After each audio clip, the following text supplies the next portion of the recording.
Today's readings in the liturgy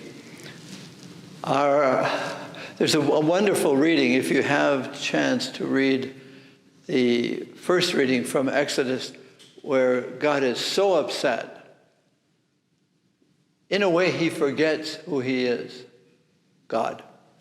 And Moses reminds him. Because the people who have been taken out of Egypt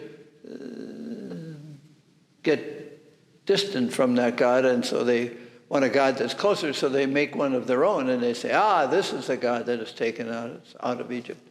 And Moses has a conversation with God. That's very interesting. God says, I'm going to abandon them. I'll get a new people. And Moses said, one moment, please. You made promises about who you would be for the people of Israel. And God says, you're right. So it's a nice conversation. But the gospel is very interesting. Luke's gospel is generally one of the ways in the themes of Luke's gospel. Luke is a lost and found gospel. Jesus in Luke is the only one in Luke's gospel that's lost in the temple. And all along you can see Jesus as finder or the welcomer. And the gospel today, there are two forms. There's a short form, which is the woman that lost the coins and found them, and she was very happy. And the man that lost his one sheep out of 99, and he got it back, and so he's very happy. But the long form, and what I really would like to share about, is the very long story of what we call the Prodigal Son. But there are three people in this gospel: the father and his younger son and his older son. And it's very helpful if you could consider yourself as being each of them. And that's what we'll go through. The question is, how do you define mercy? What is mercy? And the common thought is that mercy is forgiveness. And that God is basically full of mercy, merciful, and so God does nothing all day long but forgive us. And I had a wonderful friend in the Cajun area in southern United States, in the bayous, and he was convinced that if we didn't sin, God wouldn't have anything to do all day long. So that God is judge and forgiver all the time. Okay, I will make a statement for which I have no theological basis, but except it is the way I pray, that God is mainly healing, let's say 97%, and 3% forgiving. I have no basis for that. But I don't look at God as judge. I look at Jesus as finder and healer and sender. And we'll get to that, and that's at the basis of the Eucharist, of course. But let's take a little stroll through this scene, which is a wonderful scene, and you've heard about it and read about it. The son is a little wanderlust and wants to get out of town, and so he says, I would like you to share with me the inheritance that it comes to me. And what he's saying is, I will consider you dead then. And I will consider myself no longer your son. You're dead. Legally, you're dead because you've given me my part of the inheritance. So he goes off, and because he is not grateful, but self-centered, which may be actually a definition of sin, that we don't live out of gratitude, we live out of self-service, self-preoccupation. What's in it for me? I'm in it for me. What about me? And so he gets what he deserves. He gets himself, and that's all that's left of his inheritance. he gets himself. And he comes to his senses, a great image. He comes to his senses sitting in the pig pens. And he creates this little story of how he's going to manipulate his father to forgive him. Father, I have sinned. He's got his little talk all set. So he goes back. Okay, enough of him for a while. Now his father, who is the image of God, is not violating the son's freedom, but looking for him, searching for him. And he sees him at a great distance. And he does the running. He does the finding. We're back to that theme of lost and found. And the son starts his little spiel, and his father says, no, none of that. You cannot manipulate me by your sadness or your grief or whatever. Now we go back to the son. Is the son sorrowful? Or is he just aware that he made a mistake? He's sorry that he made a bad choice, but not that he offended his father. That's a perhaps. But he says, I have sinned against you. Is he really sorry? Which is the question. How sorry do you have to be forgiven? And many people think until they have tears or they feel really guilt and shame, it's all an emotional thing, then they come to God,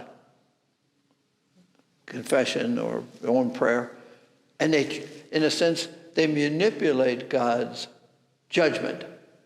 No, mercy is not judgment. God is full of healing, finding, and cannot be manipulated by our emotions. Maybe we have to forgive ourselves, yes. And the father's welcoming back his son might help his son forgive himself. That would be healing, more than forgiveness. So he says, let's have a great celebration. Kill the fatted calf, get a robe, get a ring, get shoes. I want to reestablish. I want my son to find himself. He has lost himself. Pretty good definition of what sin is. I've lost a sense of who I really am, and I have sold out for something cheaper, for which I am not grateful. If I were grateful, I'd reverence it. I'd receive it well. I'm not grateful. I am involved in myself. That's what the younger son is doing. So the father is an image of God. And then we look at ourselves and we say, "Bah, I'm not so sure I can forgive that easily.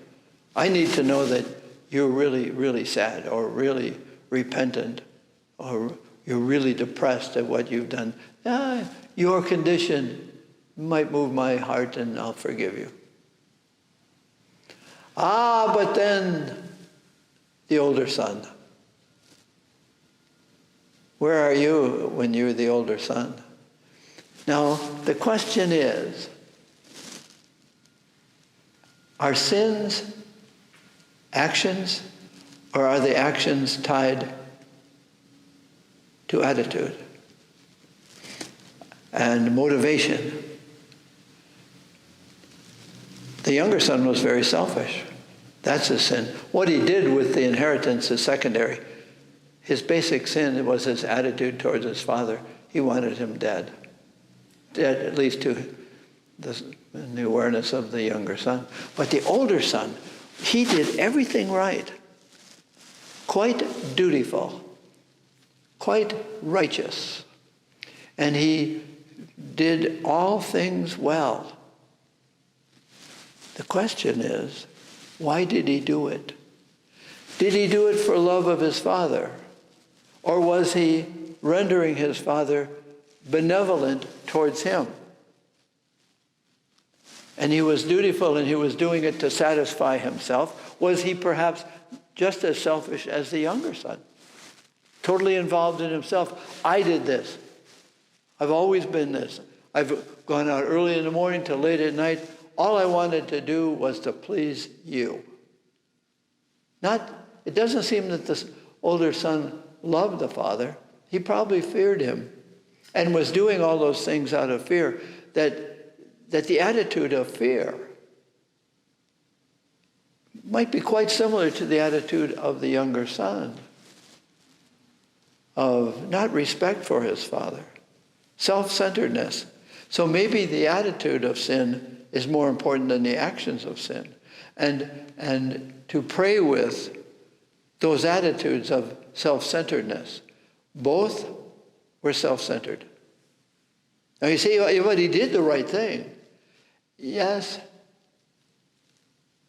but for what motive? And both were welcomed back.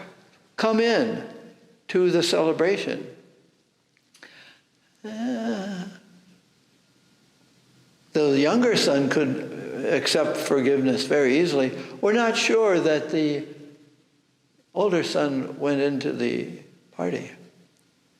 Now, one final thing.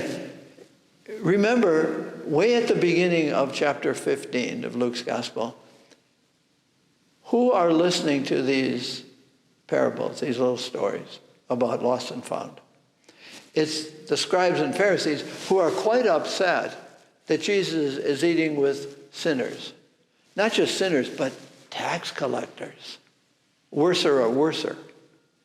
Tax collectors who probably cheated. They were gathering taxes for Rome, the archenemy of Israel, the oppressor. So they were complicit with the Roman Empire. And the Pharisees are saying, that man, that new prophet, that new holy man he's unseen, he's not very holy because he eats with those who don't obey the law. So they are very older son. They have come from the old tradition of exactitude, righteousness, doing the right thing out of fear lest they be punished.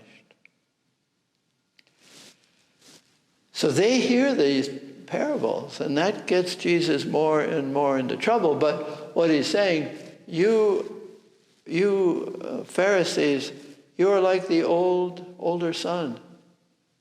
Yes, you've been around a long time doing all the right things, but why? What was your motivation? Fear? Was it to praise God? Was it to serve God? Or were you serving yourself just like the older son was? And the younger son was serving himself. But the younger son came to his senses and comes to the experience of being welcomed and found and given new life. The robe and the ring and the shoes, it's all about new life. Almost, you could say, the baptismal garment and the shoes for walking and the ring of identification and identity. You walked away, but I am alive. You thought you treated me as dead. I am quite alive and I am giving you life. That's healing. And that's what forgiveness is about. To heal my attitude, not just, I'm going to stop doing that. No, why? Well, it's not good for me. I feel bad when I do it. Yeah, that's all about you. Your attitude is still about you. And so is God's attitude towards us, healing us from not knowing who we are and healing us from trying to manipulate God. You've got to love me, God, because I do all the right things. One final little story. When I was a very young Jesuit, and I worked out in the fields, and at night we had the last visit. We'd come before you went to bed, you go to chapel. And at night I would kind of touch and pick at my calluses. I had calluses and all over my hands from rakes and shovels and clippers. And this is embarrassing to say, but I also was aware that God was very good to me. I had 3 meals, wonderful friends, and a nice bed I was going to. And I said, God, you've been good to me and I've been good to you. I feel that it's pretty much even. You were good to me, I was good to you. And I can go to bed in peace because I'm square with you. I have served you and you are pleased with me and I am pleased with me, and that's very important. Well, during the years, I've let God be more healing and myself less preoccupied. I want to do good things, but I do them because of God and God's goodness, not to win it. The young son didn't win the father's love. The older son tried to win his father's love by all the good things he did. So we have a lot to enjoy, not to scourge ourselves how bad we are, but just how loving God is. He is more loving than we can imagine. Just one final thing, maybe. I never know. Would the father forgive the second son or the young son if the young son were to go off again? What if he does it in 6 months? He said, I'm out of here. Can you give me some more? What do you think the older son would say then? And what would the father say? Your love is everlasting. We have lots to pray with and enjoy. But our attitudes need to be healed.